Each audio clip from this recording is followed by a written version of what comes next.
The Story From Here to Hell and Back Again by George P. Fanala. The story about an incarceration that happened to his father and the impact it had on George Fanala, who's an electrical engineer and also a very important person in my life. He's also my cousin. You want to hear the rest of the story here at this blog site, and we are hoping for your support. From Here to Hell and Back Again by George P. Fanilla. All right. My name is George Paul Fanella. I am the son of George Stephen Fanella. And the story that I have to tell you is a story you probably have never heard, and you probably won't hear it anywhere else. But it's an important story because it not only tells of a time not so far in the past, but has relevance to what is happening to our country today. So let me begin. My father was taken away from me when I was very, very young. And I was always told by the mother side of the family that, oh, he's in a country club. Don't worry about him. Just worry about our family and concentrate on that. And as a young boy, what else did I have to go by? I always suspected that there was more to the story, but I was occupied with Little League and football and studies in high school and then later at Penn State University and dating a girl, getting married, having children. But at the age of 27, I decided, after meeting some of the Fanellas that I had never really met my whole life, and they seemed like fine people, that I would go to this place, this Farview State Hospital for the Criminally Insane, and meet this man, my father, who brought me into this world.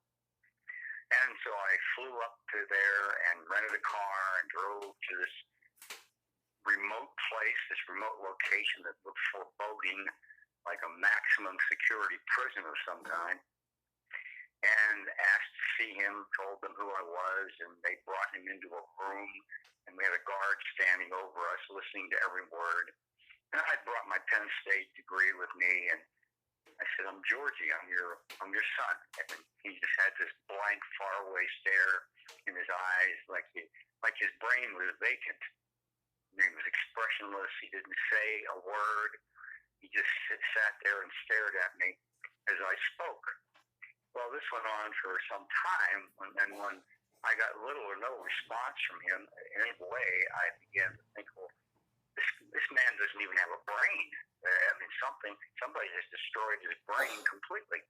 So I went to the administration, and I spoke to them. I said, I can't believe what I just saw.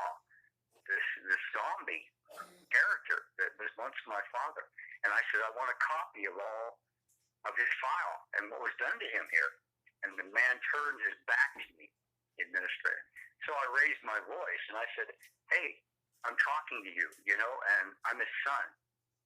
And obviously something's been done to him. And I want a copy of the paperwork.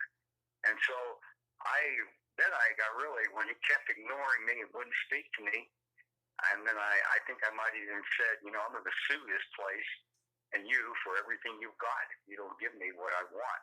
And I stormed out of there, so to speak, determined. And it wasn't long thereafter that my father was transferred out of there to the Veterans Hospital in Pittsburgh, where he was given much more humane treatment. And he spent his last years there. And I got a chance to take him to lunch and dinner. But again, it was the same thing. He was just a zombie-like character who had a vacant look in his eyes, and he had just enough intelligence to put one foot in front of the other and to raise a spoon to his mouth and eat. Beyond that, there was no way to hold a conversation or for him to comprehend who I was and what was going on. So this raised a lot of questions in my mind about what in the world went on in that place. So as the years passed, I began to think about this a lot more, and after his death, and try to consider what the ramifications, implications, and the whole picture was. So it's come to a point, cut to the short, where I'm now 76 and a half years old and nearing the end of my life, and I'm determined to get to the bottom of the story, the truth of it all, and find out exactly what went on. So I started to do my research for a book I'm writing, From Here to Hell and Back, My Life Story. And in the process of doing that, my father, of course, was a chapter in that book. And in the process of doing the research, I ran into a relative, Jennifer, who helped me with doing the research and so forth. And I came upon a book by Mr. Wendell Rawls called Cold Storage, which told what went on there, and his interview on the radio with Studs Terkel in 1980, and some other information. And what I found out was shocking beyond belief, that much like sailors in the 17th century that were hijacked and sent to sea against their will to work as slaves on the ship, men like my father were put in that place for relatively minor infractions, and they were never allowed to leave except in a casket, and they were worked as slaves, and they were used as fodder so that the institution could garnish funds from the state because they needed bodies in there to justify funding. And these wardens and psychiatrists lived like kings, and the community around them benefited economically. The guards knew what was going on. Everybody in the area knew that there was atrocities equivalent to Auschwitz going on. Prisoners beaten, starved, drugged, and used as slave labor, on their various little industries. But since it was putting food on the table of the guard and the community and the politicians, so to speak, the thing was nobody wanted to talk about it.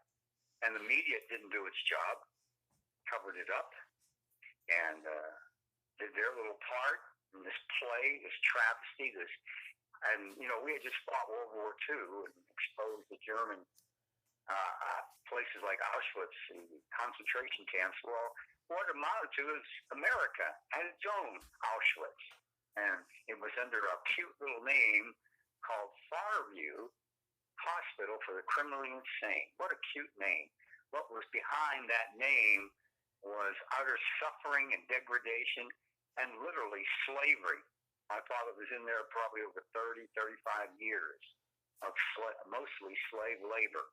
Now later in time, they did get exposed thanks to books like Mr.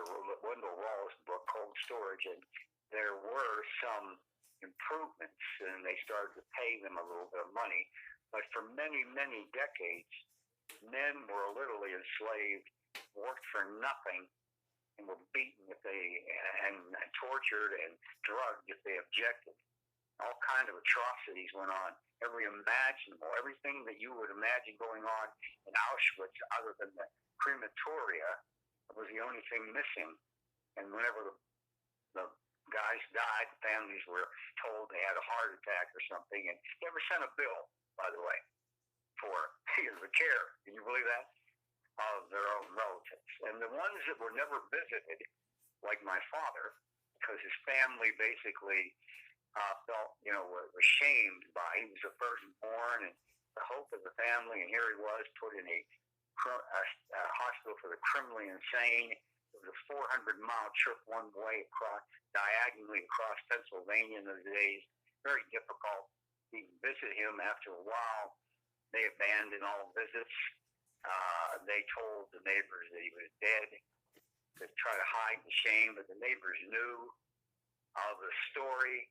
And so he was a candidate for torture because my father, he was a fighter in a way. I mean, he wouldn't take things sitting down when people were abusing him. And those kind of men that were never visited by anybody and were a little bit resistant to their system got savagely beaten, tortured, and drugged. So he was a perfect candidate for extreme abuse there. And then, of course, this thing, it impacted, it had a rippling effect upon me, and that I had to grow up listening my whole life to that my father was a convict in a criminally insane institution, and I would end up the same way. if I showed any sign of independence or feistiness, why I was branded that I would end up being. Well, this had an effect upon me. I mean, everybody around you is telling you you're a loser, you're never going to amount to anything. You begin to believe it. So I became in a way, what they said I was going to end up as. And I had a chip on my shoulder growing up. And when I played football, I was a tremendous football player because I ran with reckless abandon. I had this constant chip on my shoulder that I was the son of George Stephen Fanala, convict, criminally insane. And so I played the role that they had cast for me, so to speak. And I kind of became a little bit of a town bully, you might say. If anybody would cross me in any way, why, I would let them know exactly what I thought about things. Well, that went on for a number of years until I realized that, people didn't want to associate with somebody who was so, had a chip on his shoulder all the time. And I discovered science and got interested in that. And then that kind of was a savior for me, since I had no mother, no father, no brothers, no sisters, no friends. I was cast about from the orphanage. I went into an orphanage and then foster homes one after another, and never in the same school for more than a year. Difficult to make friends, relationships, and all of that. So not until my mother remarried when I was 14 did I even have anything resembling a stable home. So I discovered science, and I got into building rockets at that time, much like the movie October Skies illustrates.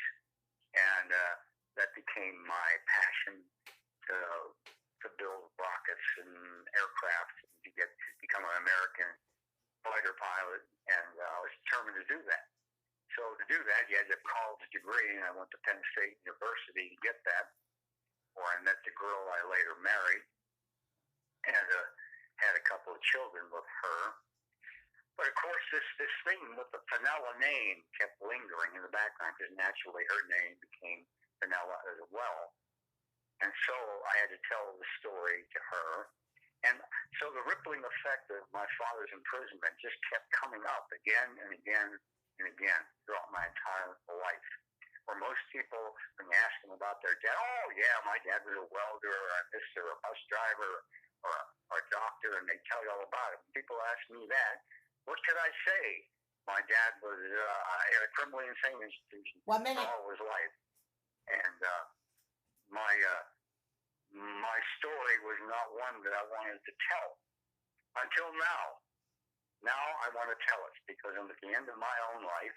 There's a virus going about, and I don't know if it'll get me at my age, or heart disease. But this story needs to be told. His name needs to be cleared.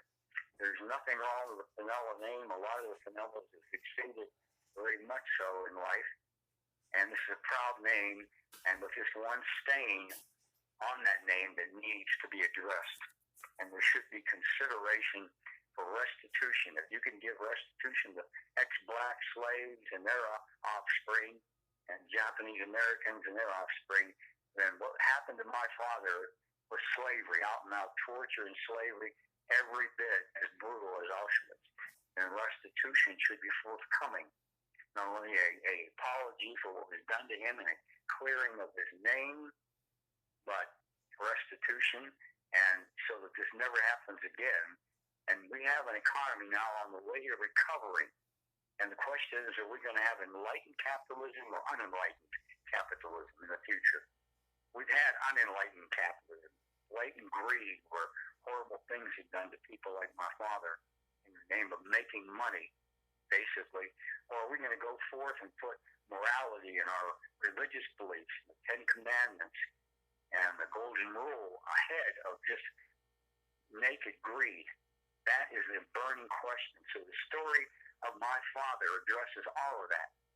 And I also step forward to address all of that. 5 seconds. I want to see my country rebuilt the right way with enlightened capitalism. Thank you for listening to this broadcast, and there will be much more in part 2.